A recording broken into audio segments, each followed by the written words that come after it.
Hello, we're going to have a look at some problems that we can solve using Pythagoras' theorem.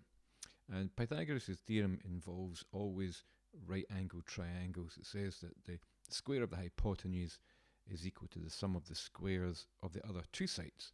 So what we're going to find is we're going to have some problem solving, some diagrams which may or may not feature right angled triangles, but in all of them we need to try and figure out where we can use Pythagoras' theorem, and usually marking on the diagram we've got or redrawing something is a helpful tool. Let's have a look at this example here. Example 1 shown is an isosceles triangle. Okay, so we've got this isosceles triangle. We're told the base of it is 20 centimeters and the sloping edge is 26 centimeters. The first thing it tells us to do is to calculate the height of the triangle, and it's helpfully indicated that the height, of course, goes right down the middle. That's its line of symmetry as well. It also, helpfully, we know that in an isosceles triangle, the height line meets the base at right angles. So, if I were to label the height of the triangle any letter, we'll call it H for height, why not? Then what we can see here is that because this line makes a right angle with the base, then effectively we have two identical right angle triangles. So if I were to redraw, if I were to think about a triangle which is only a right angled part, if I were to find, okay, let's just draw it with this straight lines. Okay. So what I'm going to do is I'm just going to draw the right hand side, because that's where the 26 is marked in. So let's just do that. So that's just the right hand side part, which means that H is now that line on the left. It means this is 26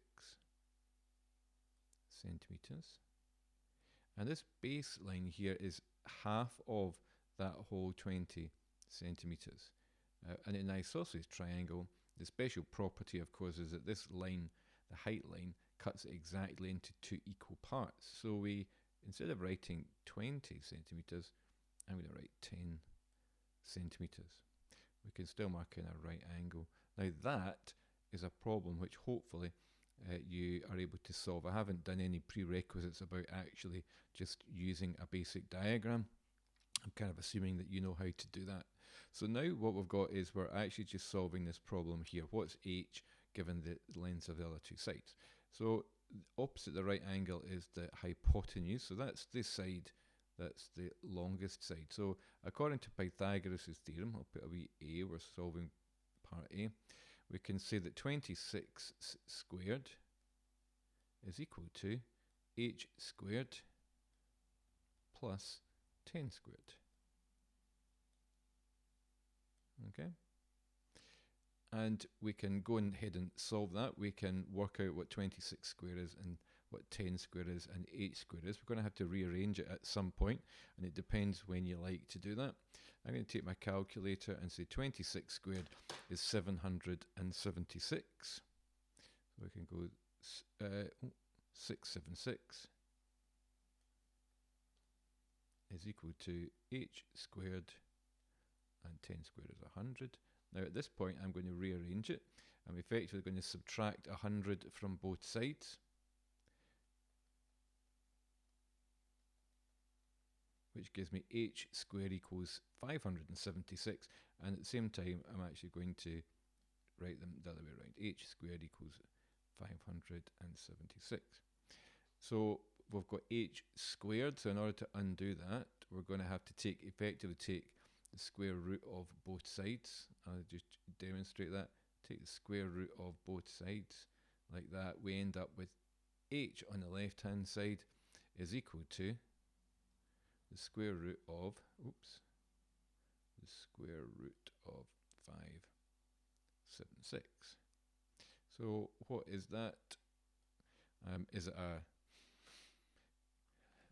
whole number? Well, the square root of 576, it says on my calculator, is 24. Exactly 24. So we put h equals 24. Now that might not be the answer because it says calculate the height of the triangle. I introduced h as a letter to suit myself. It didn't say calculate h. So what we have to do is we have to just say here that the answer, I'm just going to squeeze it down at the bottom.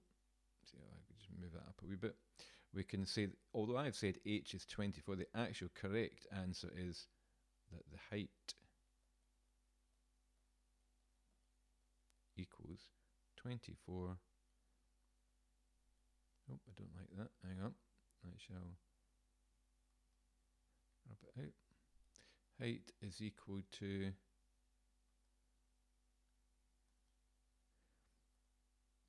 24 centimeters. Okay, so don't just leave it as a letter. That's a bit scrappy because all of these answers will have a meaning this time. So a 24 is a height, so height is 24 centimeters. Good. Now we can use that. It says in part B, now calculate the area of the whole triangle.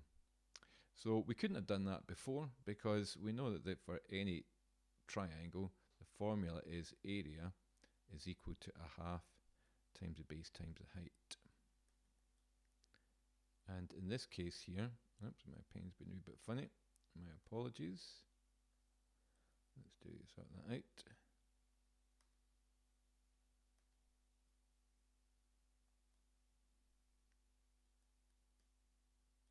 So we didn't know. We know that the base is 20, so we could put a half times 20. We're back to using the whole 20.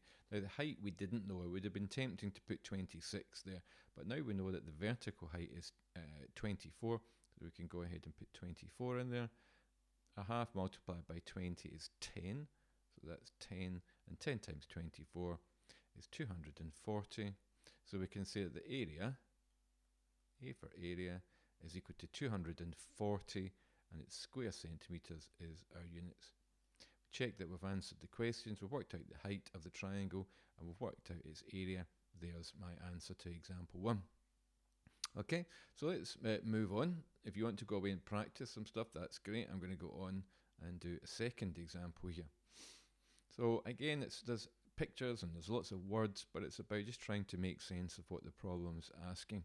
So example 2, a 10-meter long ladder rests against a building, and there's a picture. Sometimes you get a picture, sometimes you have to visualize it yourself. The base of the ladder is 5 meters away from the building. How far up the building does the ladder reach? Quite often the words of the problem are illustrated in the picture. So we can say there's a 10-meter ladder, there's a 5-meter distance. How far up the building does the ladder reach? Well, again, we're trying to work out this height. So I'm going to put a letter in. I'm going to change it around. I'm just going to put A as my letter this time, just to emphasize the fact that it doesn't really matter what letter you use. So there's A. Right. Notice that there's already a right angle. We're assuming the building goes straight up from the ground, so we've got a right angle. It's kind of 3D diagram. So again, what I might be tempted to do is just to redraw the right angle triangle. Okay, so I'm going to say, okay, that's my wall,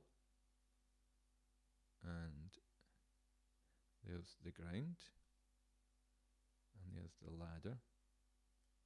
And sometimes it helps just to take some of the clutter away from the diagram. So we've got 5 meters along the bottom. We know that that sloping side, the length of the ladder is 10. We know we've got a right angle here, and we've now got this letter A that we're going to use. Okay. So now I've got the problem now is using this triangle, not the big diagram, but using my little triangle to solve Pythagoras, use Pythagoras Theorem to solve for A. So again, there's the hypotenuse. So 10 goes first. In the square of the hypotenuse is equal to the sum of the squares of the other two sides. Here we go. So we go ahead and work out the actual values. 10 squared is 100. We don't know what A squared is. And we know that 5 squared is 25. We can rearrange that. We can subtract 25 from both sides. which leaves me 75 here, and a squared. So a squared is equal to 75. So taking the square root of both sides means that will help us get rid of a squared. Take the square root of both sides means that we're left with a is equal to the square root of 75, which if I take my calculator, square root of 75 is 8.6602. And it's good to not round it too much just yet. 8.6602 and so on. We don't know how much to round it to. We'll just be sensible about it and not go too mad with it. Let's round it to one decimal place. Okay, so if we've got 8.6 and then 6, we round 8.6 up to 8.7. So we can say that a is equal to 8.7 to one decimal place. Now again, that's not my answer because the question said, how far up the building does the ladder reach? It didn't say find the value of a. I've used a to help me, but the actual answer is that the ladder reaches 8.7 meters up the building. So your answer would be written out. The ladder reaches 8.7 meters up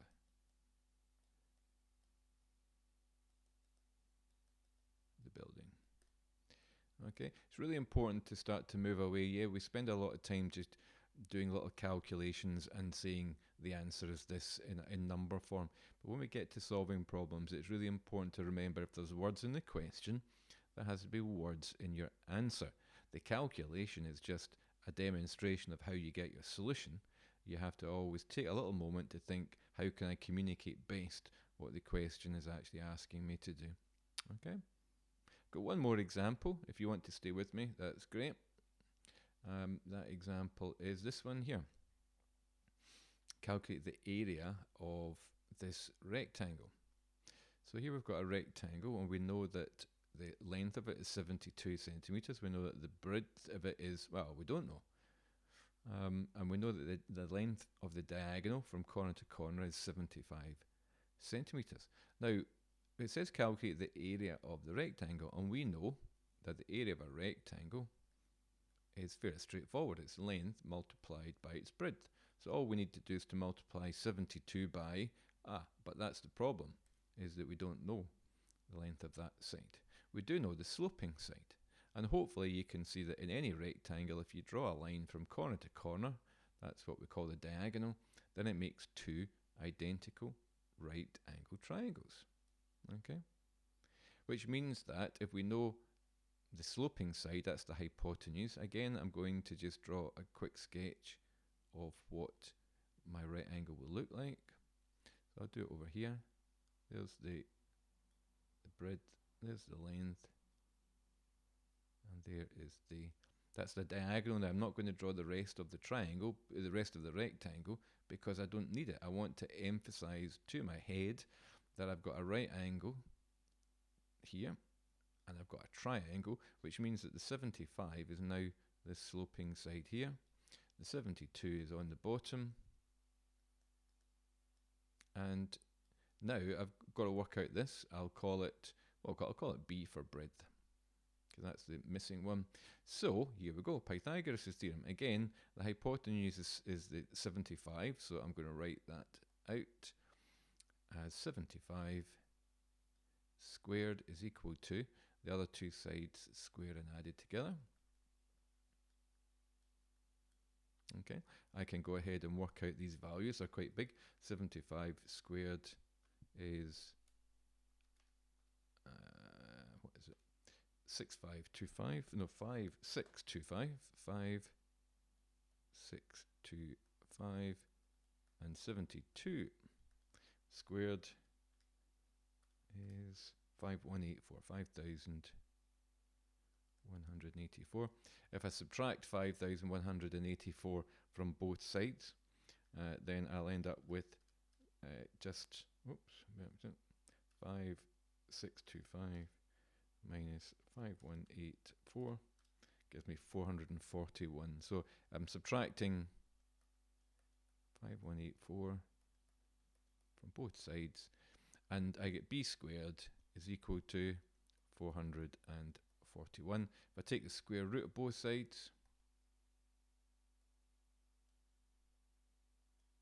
then I end up with b is equal to the square root of 441, which I happen to know, you can use your calculator, is 21. Okay, b equals 21, that looks like an answer, but of course it's not. It's the length of the breadth here. So in other words, we can say that that's now 21 centimeters, which now means we can use our formula, area equals length times breadth. So we can say at the side here, area equals length multiplied by breadth, which is 72 multiplied by the 21 that we now have. And on your calculator, 72 times 21 is 1512. What is that? Area is 1512 square centimeters. So we can say calculate the area of the rectangle. And if you want to write it out again, area of rectangle equals 1512. Always make sure that you've answered the question, okay? And the question is about area, so your answer should be about area. So hopefully there's some examples of how you can draw out a right angle triangle from other shapes, rectangles and isosceles triangles, and you can see the importance of a diagram and also making sure that you answer the question. Okay, hopefully that will help you in tackling your own problems, and let me know if there's anything I can do to help.